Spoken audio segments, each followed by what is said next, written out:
les gars, on se retrouve tout de suite pour une nouvelle vidéo. Alors, j'ai décidé de faire une vidéo qui n'est pas comme les autres, tout simplement parce que j'ai regardé mon ancienne chaîne. Je vais pas vous dire laquelle c'est parce que je repars de zéro. J'ai fait des quiz.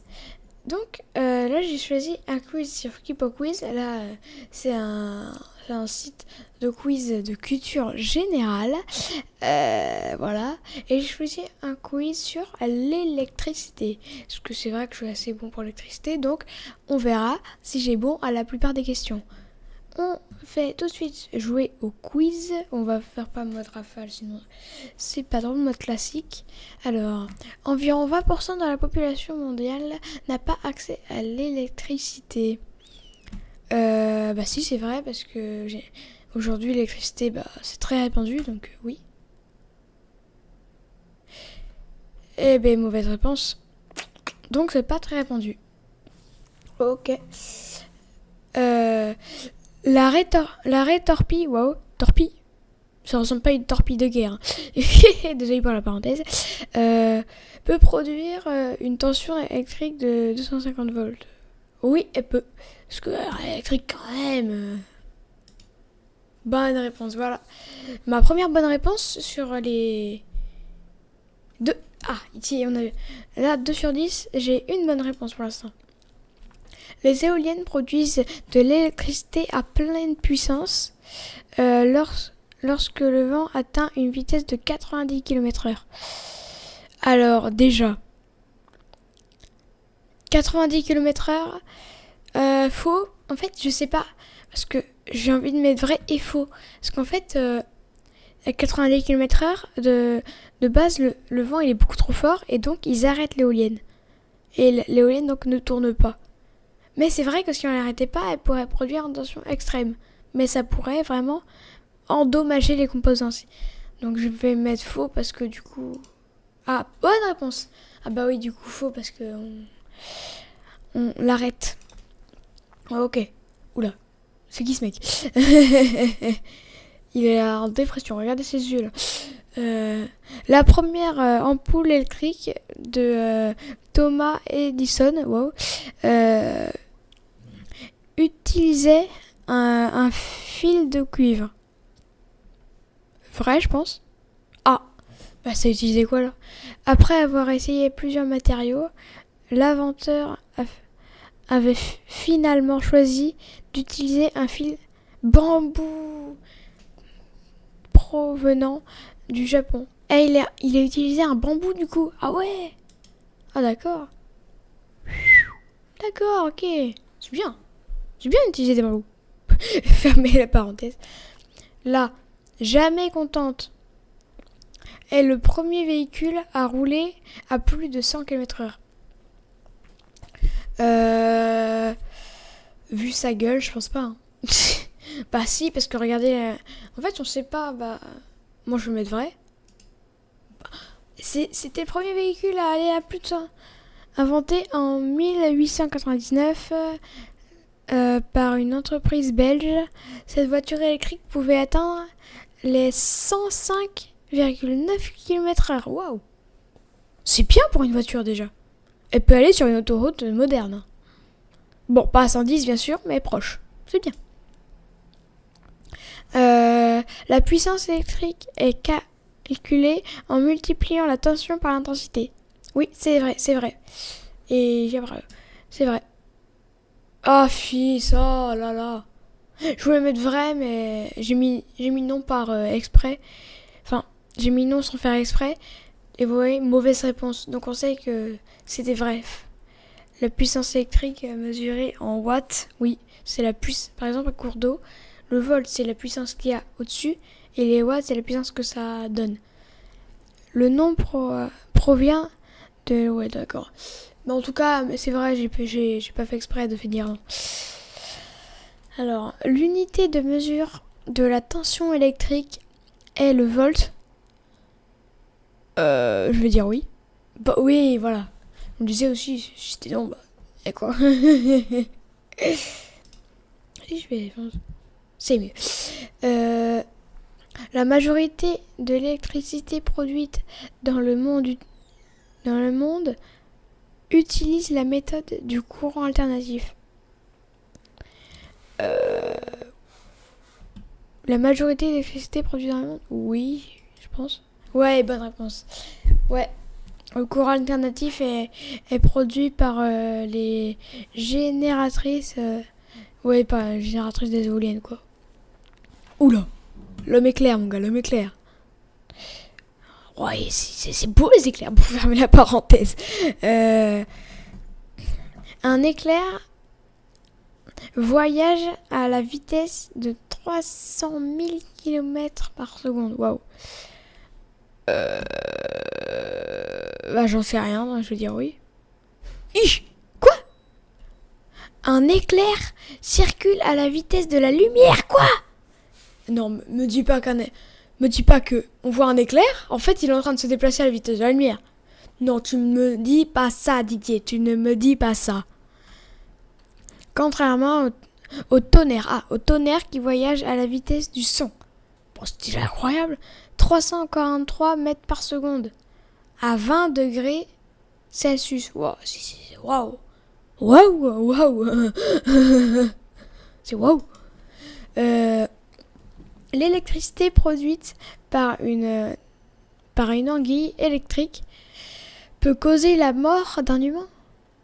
Bah, vu qu'on a vu... une anguille vraie, je pense. Et quoi? Alors, morale. Si vous croisez une anguille électrique, de 1,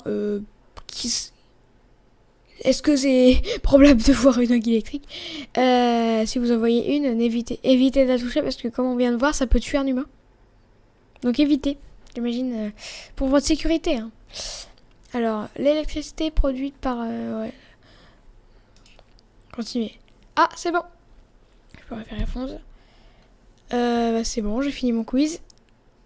On sait c'est bon. Ah, score 7 sur 10, ok. Score 7 sur 10. D'accord. Bon, j'ai pas total. Quand même 7 sur 10, il en manque. Je sais plus quel... 3.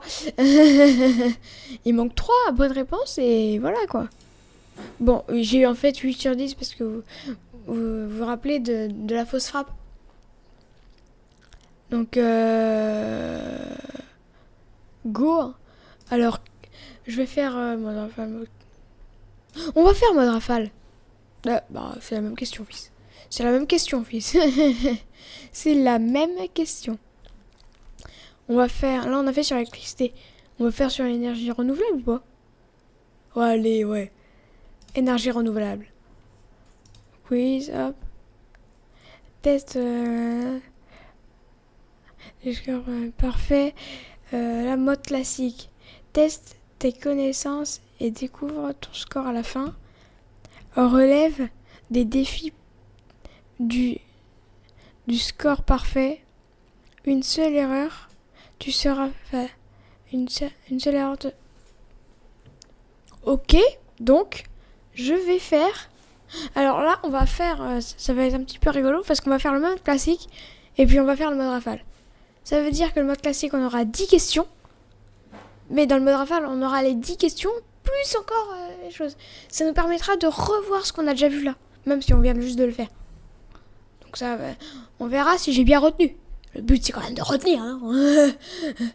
Donc hop, je sélectionne, ok. L'énergie solaire... Wow, un sonore. L'énergie solaire est la plus abondante ressource énergie. Et la plus abondante ressource énergétique sur la Terre. Je veux dire vrai parce que les panneaux solaires c'est quand même immense. Hein.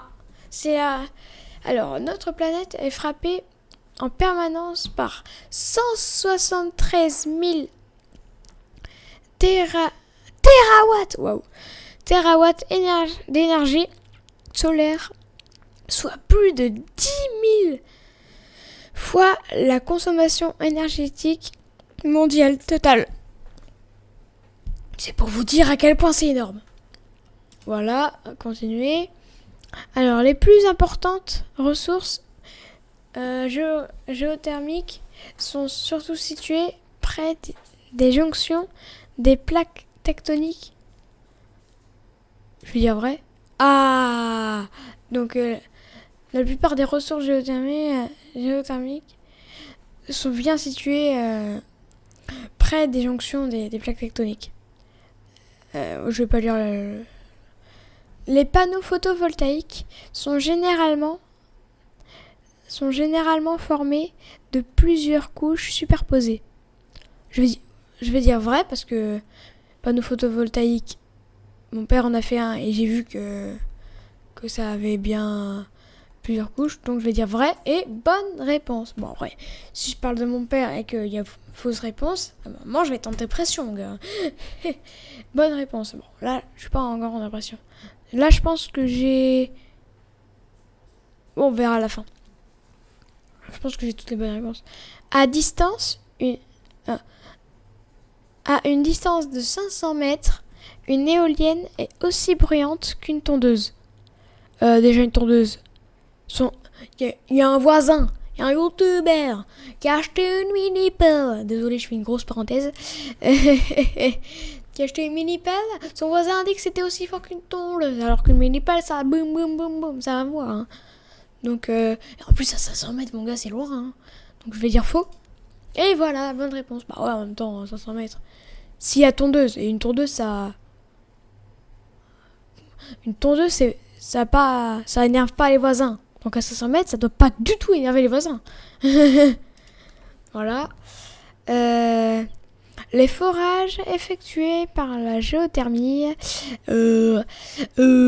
profonde, je ne sais même plus parler, peuvent atteindre un maximum de 1000 mètres de profondeur. Quoi ? Les forages... vrai, je sais pas. Ah, mauvaise réponse. Ma première mauvaise réponse. Enfin, je sais même plus. La géothermie profonde peuvent être à l'origine de forages de 5000 mètres. Ah, d'accord. Bon, j'apprends un truc, les gars. J'apprends un truc. L'hydroélectricité, comme les piles à hydrogène, je sais même plus, est la forme d'énergie renouvelable la plus utilisée dans le monde. Alors déjà, l'hydroélectricité, je savais même pas que ça existait. Donc je vais dire non, faux. Ah, c'est la plus utilisée dans le monde. Oh, je savais pas. Kipo Quiz m'apprend des choses. Hein. Kipo Quiz m'apprend des choses. Je vais dire, allez. C'est quoi ça ? La géothermie de surface est utilisée principalement pour le chauffage et la climatisation des immeubles. La géothermie de surface. J'en sais rien, je vais dire vrai. Ah ! Donc c'est utilisé pour la climatisation des immeubles et pour le chauffage et la climatisation des immeubles. Ok, d'accord. Allez, Dawood. Ok. Ah, encore des éoliennes. Si ça vous intéresse, je sais pas pourquoi je fais ça, mais si vous... C'est pas du tout un sponsor, mais je fais une très très grosse parenthèse. Si vous avez envie de surveiller l'écran de votre enfant, je vous conseille le site Surveillot qui a été créé par mon père et son pote. C'est un super site pour surveiller les PC et ils ont eu beaucoup de vues et aucun téléchargement. C'est un peu con ça, non ? Donc si vous voulez soutenir mon père, allez sur Surveillot et téléchargez pour surveiller votre fils. Et en plus, ça peut vous aider à gérer. Bon, on ferme la parenthèse. La rotation des pales des éoliennes diminue la pression.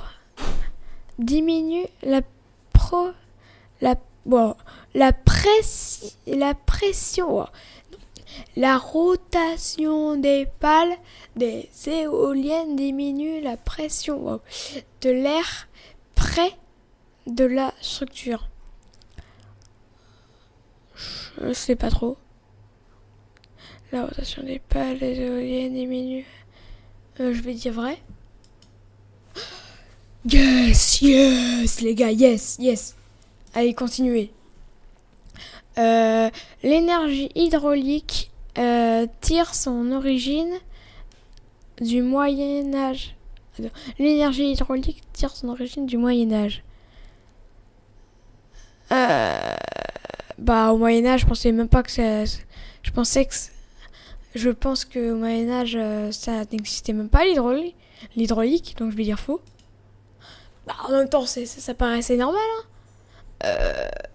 L'énergie hydraulique tire son origine du Moyen-Âge. Au Moyen-Âge, il y avait des chevaux, je pense. Je pense pas qu'il y avait des. S'il y avait de l'hydraulique, ils auraient pu faire des tracteurs, des trucs comme ça. Bon, tracteurs, ils avaient pas encore de moteur, c'est pas grave. Un détail, ça. Mais bonne réponse, de toute façon. C'était un peu normal au Moyen-Âge, ils connaissent presque rien, les gars. Oula, c'est un barrage, ça. C'est un barrage qui produit 250 000 volts. Je pense. Ah! J'ai déjà bon. Je sais pas ce que j'ai fait. Attends, l'énergie disponible d'une centrale hydraulique est déterminée uniquement par le volume du débit d'eau. Je sais pas ce que j'ai mis. Alors, à la hauteur de la chute d'eau où le changement représente. Ouais, non, d'accord, continuez parce que du coup, j'ai pas pu faire. Ok. F11 parce que du coup, voilà. On va aller par là et on va faire le mode rafale. Et je l'ai dit, les gars, on fait. Mais je suis con ou quoi? On n'a même pas eu les notes. Bon, de toute façon, on sait, j'ai une note plus que 7, hein. Ou plus que 8, j'en sais rien. Mais on fait le mode rafale, les gars. Allez, mode rafale. Mais bien sûr, on regarde si j'ai bien retenu. Parce que oui, là, ça a fait 10 questions et il faut voir si j'ai retenu. Alors, l'énergie solaire. Solaire, ça garde mes souvenirs. En tout cas. L'énergie solaire est la plus abondante ressource énergétique. Et la plus abondante ressource énergétique sur la Terre. Qu'est-ce qu'on avait mis? Et la plus abondante ressource énergétique. On va dire oui. Ah, j'ai une bonne réponse, les gars. Ok, ça y va. Ah ouais, mode rafale, bonne réponse. Il n'y a même pas de continuer. Hein. Ok. Les plus importantes ressources géothermiques sont surtout situées près des jonctions de plaques tectoniques. Oui. Je me souviens un peu quand même. Ça, c'est plusieurs couches, donc oui. Ok. À distance. Ok, ça c'est tondeuse. Parce qu'il y a marqué tondeuse. Vrai. Ah, c'était toujours des questions, mais c'est rafale, d'accord. Ah, j'ai pas compris. Ok. Ok, en fait, le mode rafale, ça sert à rien. C'est juste toujours avec des questions. Mais une erreur nous sera fatale. Ok. Tout va bien, mais.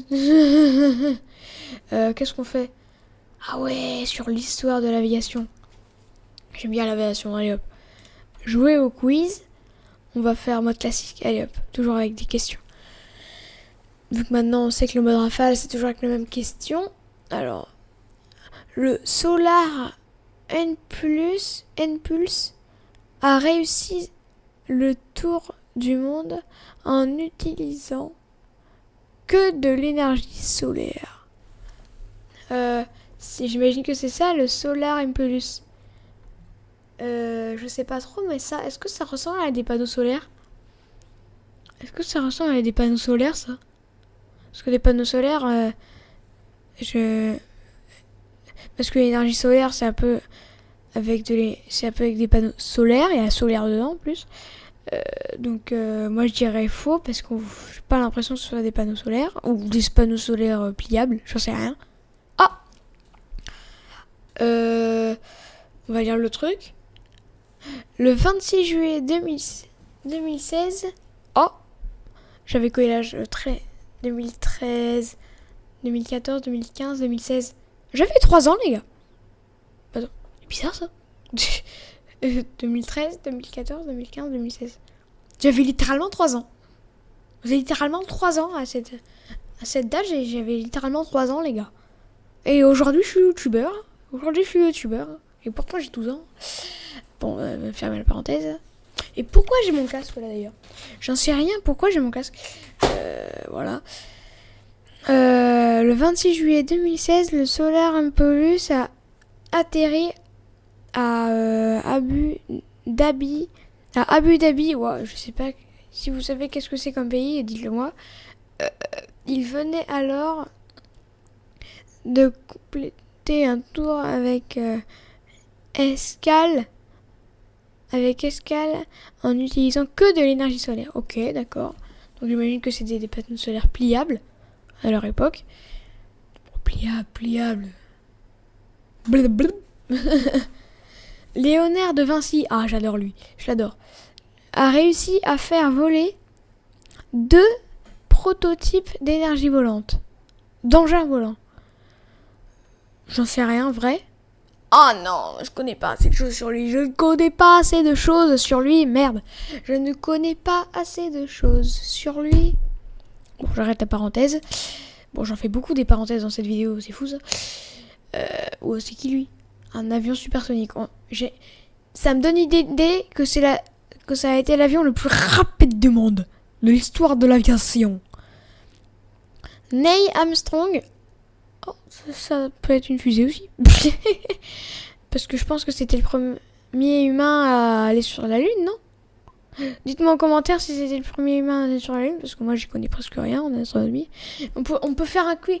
Dites-moi si... Bon, j'y dirai à la fin, parce que là on n'a pas vraiment le temps. Neil Armstrong a été le premier homme à avoir franchi le mur du son. Je sais pas, je vais dire faux. Bah ouais, je me disais aussi, je venais de dire que c'était le premier homme à aller sur la Lune, ça n'a rien à voir avec traverser le mur du son. Et quand même, parce qu'il faut quand même traverser le mur du son quand vous quittez la Terre un jour. Bah ouais, Didier. Bah ouais, frère. C'est pas moi à dire, frère. C'est Nolan qui l'a dit. Et c'est moi aussi qui le dis. Ne vous inquiétez pas. Bah non, du coup, Neil Armstrong, c'est celui qui a... Le premier homme a été sur la Lune, donc ça n'a rien à voir avec traverser le mur du son. Wow. Oula.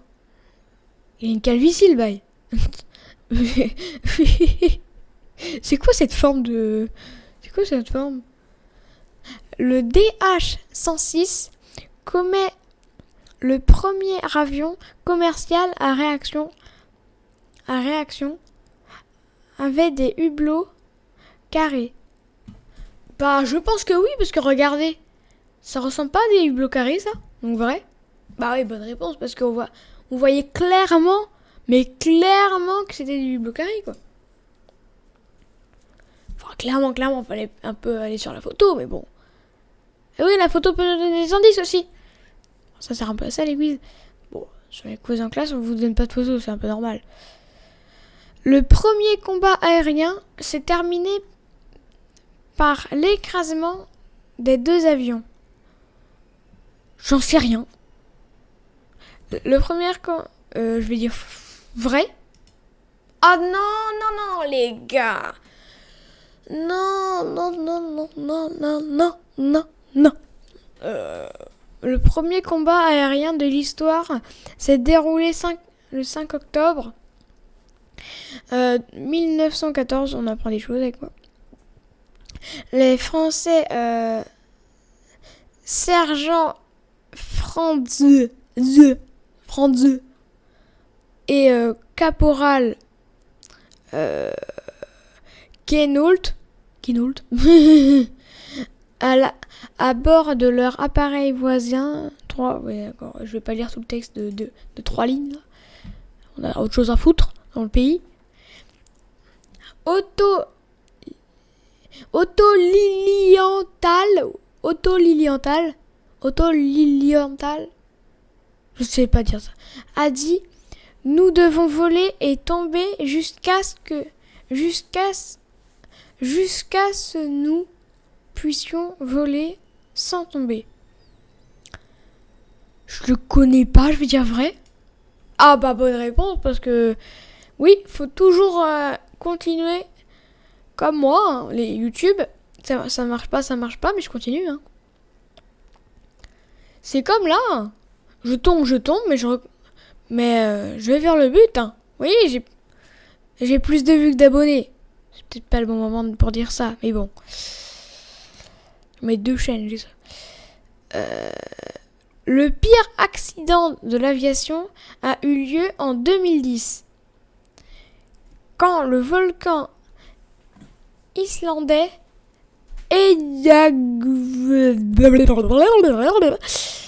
a jeté un immense nuage de cendres dans le ciel d'Europe. Je vais dire vrai. Oula, j'ai fait clic droit, je suis con quoi. Oh non, mais mauvaise réponse. Putain. Continuez, j'imagine. Les tout premiers passagers d'une montgolfière, elle avait pas très très bonne gueule leur montgolfière, mais bon, attendez. Montgolfière ont été un coq et un mouton et un renard. À dire, moi, j'y connais rien. Bonne réponse. En même temps, les tout premiers, vous connaissez Laika, j'imagine. Laika, la toute première chienne à aller dans l'espace. Et elle est morte, on a fait croire qu'on l'avait empoisonnée pour pas qu'elle souffre, mais en fait, elle a souffert. Bon, pour les tout petits, je suis un peu en train de spoiler le livre. En 5e, vous le lirez. Mais bon, pourquoi je spoil tout, là, fils? L'école, c'est fait pour apprendre. YouTube, c'est pas fait pour spoil. Ouais, bah, oui, du coup. Amelia Hertz est la première femme à avoir tenté de traverser l'Atlantique en avion en solitaire. Il a pas bonne gueule son avion quand même. Hein. Et bah, voit pas d'autres personnes avec elle, donc oui. Oh non, mais faut pas. Oh. Je me fie. Faut pas que je me fie toujours à la photo. Hein. Les photos ne peuvent pas toujours avoir raison. La plupart des gens. Pourquoi des gens en 1932, déjà plus loin, Amelia Hertz est la première femme à avoir réussi à traverser l'Atlantique en avion en solitaire. Mais je viens de dire que c'était en solitaire. Bon, j'ai dû mettre non parce que waouh, en solitaire. Mais elle n'est pas la première à avoir tenté l'expérience. Donc on imagine que c'était pas la première. La première traversée du Pacifique a commencé par l'emprisonnement des 2 pilotes. J'imagine, je sais pas. Ah, bah, c'est pas cool hein, d'emprisonner les 2 pilotes parce que j'imagine qu'après leur consentement ne soit pas excellent hein, pour faire ça. Continuez. Ah, on a fini. J'attends le résultat. Hein. Seulement. Ah, regardez la barbelée ici, elle a pas fini. Ah. Non mais quoi? Et merde. Bah, sur l'aviation, je suis pas bon, hein. Sur l'aviation, je suis pas bien. Bon, en tout cas, si vous voulez un épisode 2, faites-moi... mettez-moi en commentaire si vous voulez un épisode 2 et à plus tout le monde!